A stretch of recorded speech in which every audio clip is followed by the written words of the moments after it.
Today is July 7th. It is officially 6 months since the Eaton fire in Altadena.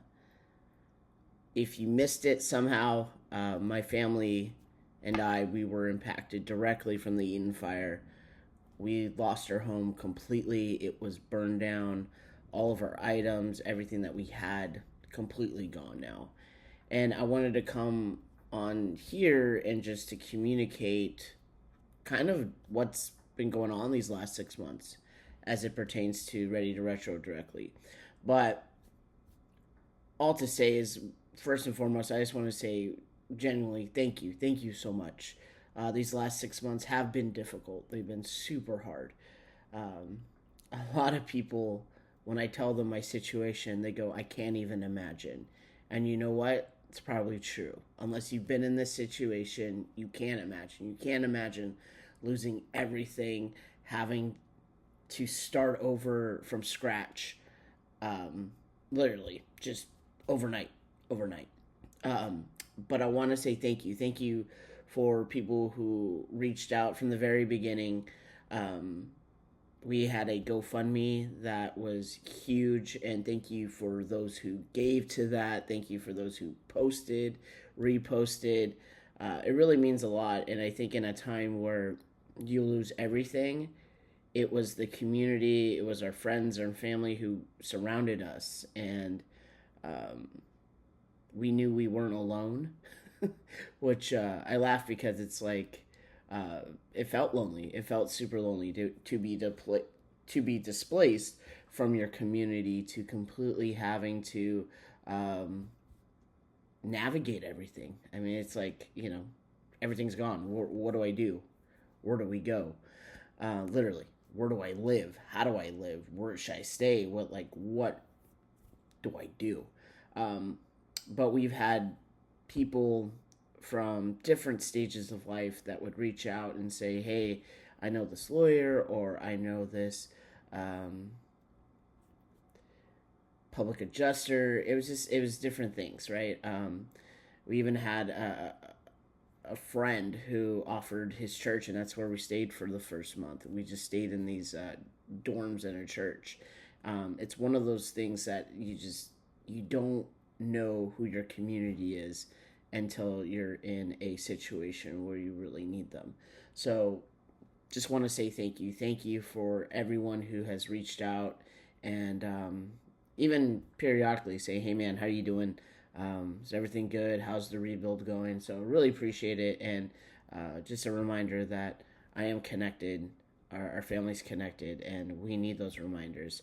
But I also wanted to come on here and just to say, and this is getting already long, but I was recently listening to a podcast by Propaganda, aka Prop. So he's a local LA rapper, teacher, podcaster, poet. He's amazing, but he has this podcast called Hood Politics, and I've been really into that. And as someone who has a perspective from being in LA, especially with the fires and what's going on politically in our city, but he made this point, and I wanted to come on here and to kind of reflect on it. So he said, there's some of us who are impacted by what's going on in the government, specifically in my community, like ICE raids and things like that.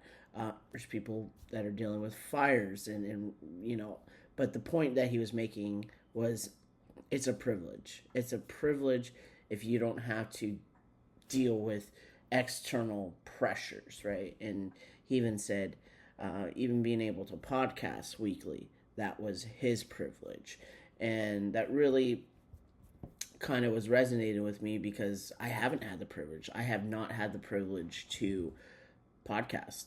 And as you can see, we've had two podcasts in this year because of the fires, and I haven't had one, just the creative space to podcast. Number two, and I don't mean this in a negative way, but like the desire just hasn't been there because the time that I feel podcasting, I'm like, I have to apply for this grant, or I gotta talk to the insurance company, or I have to talk to an architect or a builder or things like that. Like if I'm not working, which I work, 40 hours a week, I'm spending every minute, every single second doing some kind of house related project.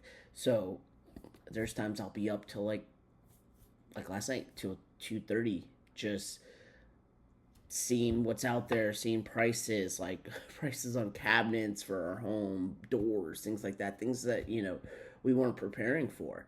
Um, Having to do a complete rebuild and trying to price everything out, especially with things in the economy being very fluid. So um, yeah, that's just where I am. And to go back to the privilege, I haven't had the privilege to create content from here.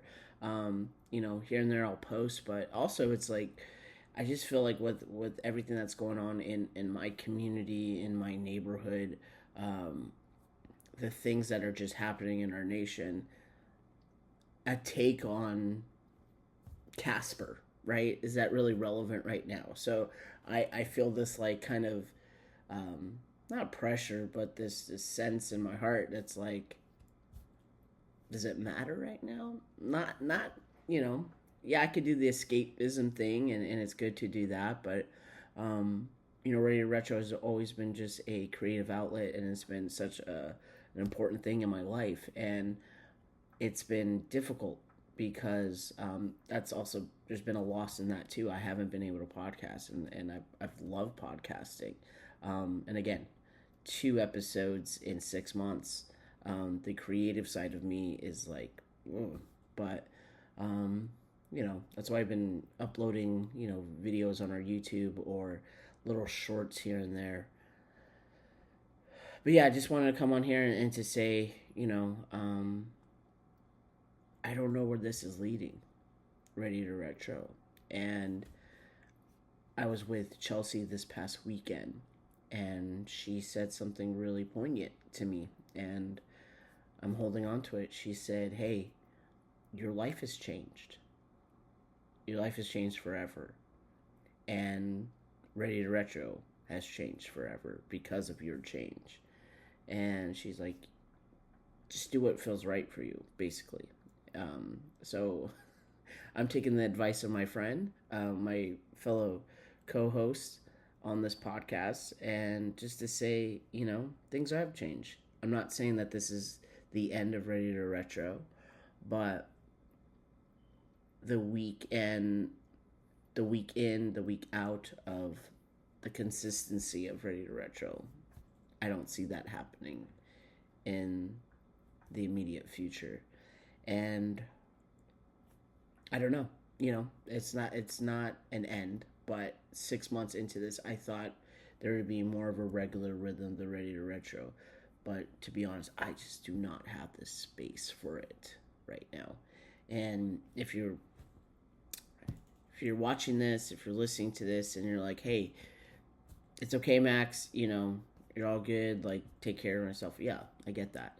But I just felt like it was appropriate, and I think that you, the listener, or the follower, or whatever your connection is to Ready to Retro, had a right to know just what's going on right now, as it is exactly 6 months. So, are there things that were planned? Yeah, like I have some interviews that I want to do. Will they happen? I hope so. I want to, um, but just the time that it takes 4 or 5 hours to edit one episode, to upload it, to make graphics. Like one episode could take, while you're recording, it could take 10 hours, 11 hours for one episode. And just right now, I just don't have the bandwidth for that. And that's okay. That's okay. Because is this forever? No. But is this right now? Yeah. So wanted to come on here to just say thank you again. Thank you for all the support. Thank you that you have continued to reach out, texts, DMs, all that. You don't have to worry about me. Are things good? To be honest, not everything. Some things are good, and yeah, my wife and I are planning on to rebuild in the community. It is an uphill battle. we haven't been home in 6 months. I think that's one of the hardest things. Is yeah, we have a place that we're living in now, but it's not home. And to be displaced from your home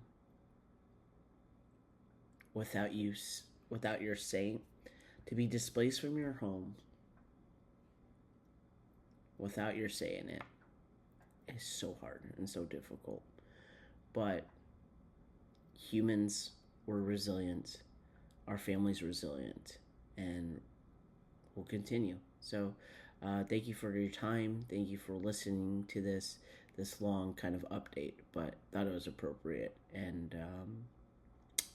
you know, whether whether a podcast or not, I'm always ready to retro. And always the question is, are you?